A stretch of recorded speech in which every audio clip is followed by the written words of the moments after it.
샬롬. 사랑하는 성도님들, 한 주간 말씀으로 평안하셨습니까? 오늘 말씀은 이사야서 16장 1절에서 14절까지의 말씀입니다. 오늘은 1절부터 4절까지의 말씀을 먼저 읽고 시작하도록 하겠습니다. 너희는 이 땅 통치자에게 어린 양들을 들이되 셀라에서부터 광야를 지나 딸 시온산으로 보낼지니라. 모압의 딸들은 아르논 나루에서 떠다니는 새 같고 보금자리에서 흩어진 새 새끼 같을 것이라. 너는 방도를 베풀며 공의로 판결하며 대낮에 밤같이 그늘을 지으며 쫓겨난 자들을 숨기며 도망한 자들을 발각되게 하지 말며 나의 쫓겨난 자들이 너와 함께 있게 하되 너 모압은 멸절하는 자 앞에서 그들에게 피할 곳이 되라. 대저 토색하는 자가 망하였고 멸절하는 자가 그쳤고 압제하는 자가 이 땅에서 멸절하였으며. 아멘. 오늘 본문은 모압이라고 하는 나라가 등장합니다. 모압은 아브라함의 조카 롯과 그리고 롯의 딸이 동침하여 낳은 아들의 이름입니다. 그리고 이 아들이 번성하여 나라를 만들었는데 그 나라의 이름이 바로 모압입니다. 모압이라는 나라는 하나님의 성전에 들어갈 수 없는 이방 민족이었습니다. 그리고 모압은 이스라엘을 괴롭혔던, 그래서 이스라엘이 매우 싫어했던 나라들 중에 하나였습니다. 그런데 하나님께서 오늘 이렇게 말씀하십니다. 하나님의 심판이 모압 백성에게 임할 것이다. 6절을 읽어보도록 하겠습니다. 우리가 모압의 교만을 들었나니 심히 교만하도다. 그가 거만하며 교만하며 분노함도 들었거니와 그의 자랑이 헛되도다. 하나님께서 모압의 교만함을 용서하지 않으시고 심판하셨습니다. 모압이 자기 나라를 위해 통곡하고 슬퍼하고 근심하게 될 것이라고 말씀하고 계십니다. 하나님의 심판이 모압에 이르는 이유는 방금 살펴보았던 것처럼 모압이 너무나도 교만했기 때문입니다. 그리고 이런 교만한 모압을 하나님께서 용서하지 않으시고 치십니다. 이스라엘 백성들 입장에서는 얼마나 속이 시원하겠습니까? 하나님께서 항상 자기들을 괴롭혔던 모압을 직접 징벌하시겠다고 하시니 아마 매우 기분이 좋았을 것입니다. 그런데 하나님께서는 이스라엘 백성에게 이렇게 말씀하십니다. 1절, 너희는 이 땅 통치자에게 어린 양들을 들이되 셀라에서부터 광야를 지나 딸 시온산으로 보낼지니라. 하나님께서 모압을 시온으로 보내겠다고 말씀하고 계십니다. 이스라엘 입장에서는 모압이 멸망하는 것이 기분이 너무나도 좋은데 멸망당한 모압의 피난처가 되어야 한다라고 말하고 있는 것입니다. 하나님께서는 미운 이웃이라고 하더라도 이웃의 고통을 외면하지 말라고 말씀하고 계십니다.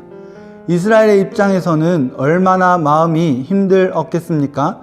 하지만 오늘 본문을 보면서 하나님께서 이웃을 사랑하는 것이 미운 이웃까지도 품어야 한다는 것을 여김없이 보여주고 있습니다. 우리 교회는 하나님을 대적하는 미운 이웃도 품어야 할 줄 믿습니다. 하나님께서는 사람의 힘으로 절대 하지 못한다는 것을 요구할 때가 있습니다. 그리고 하나님께서는 이 어려운 일을 하지 못한다라고 표현하고 있는 우리들을 향해 할 수 있다라고 말씀하고 계십니다. 5절에는 이렇게 말씀하고 있습니다. 다윗의 장막에 인자함으로 왕위가 굳게 설 것이요 그 위에 앉을 자는 충실함으로 판결하며 정의를 구하며 공의를 신속히 행하리라.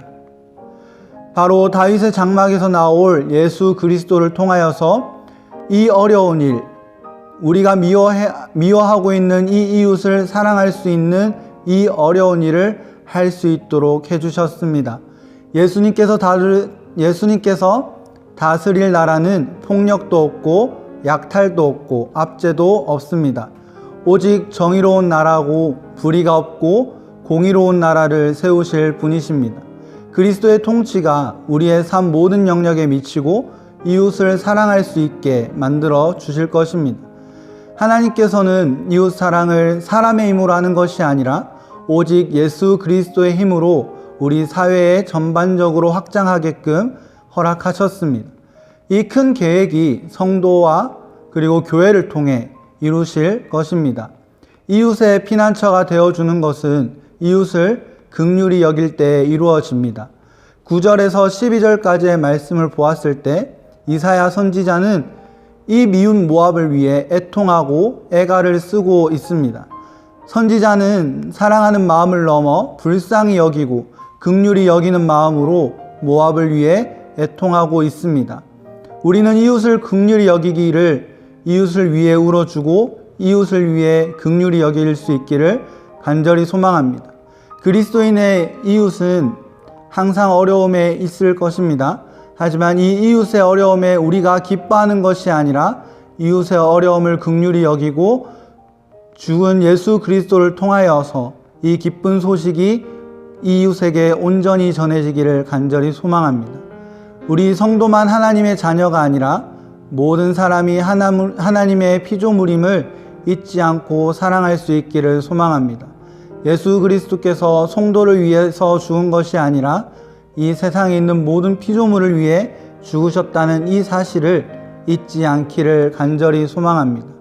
함께 기도하도록 하겠습니다. 은혜가 많으신 하나님 아버지, 감사합니다. 이스라엘에게 기쁜 소식, 모압이 멸망당한다는 이 기쁜 소식을 들었을 때에 이스라엘 백성들이 기뻐했겠지만 하나님께서는 미워할 수밖에 없는 이 모압을 품고 피난처가 되라고 말씀하고 계십니다. 이때 이스라엘 백성들이 자신의 마음으로만 행동했다면 이 모압을 온전히 품지 못했을 것입니다. 하지만 이것은 우리의 삶과도 너무나도 닮아 있는 것 같습니다. 우리 주변에 미워할 수밖에 없는 이웃을 우리의 힘으로는 품을 수 없음을 솔직히 고백합니다. 오직 예수 그리스도를 믿음으로 예수 그리스도의 긍휼을 통해 우리가 미워하고 있는 이웃까지도 품을 수 있는 그런 긍휼한 마음을 갖기를 간절히 소망합니다. 우리가 항상 말하는 것처럼 예수 그리스도를 닮기를 간절히 소망합니다. 이 모든 것 우리 주 예수님의 이름으로 기도합니다. 아멘. 오늘 말씀을 묵상하면서 함께 찬양할 곡은 두 손 들고입니다. 헛된 인간의 생각이나 방법이 아니라 오직 하나님이 원하시는 마음으로 그리고 성령님과 함께 동행하면서 오늘 하루를 승리하기를 간절히 소망합니다. 오늘 하루도 주 안에서 평안하길 간절히 소망합니다.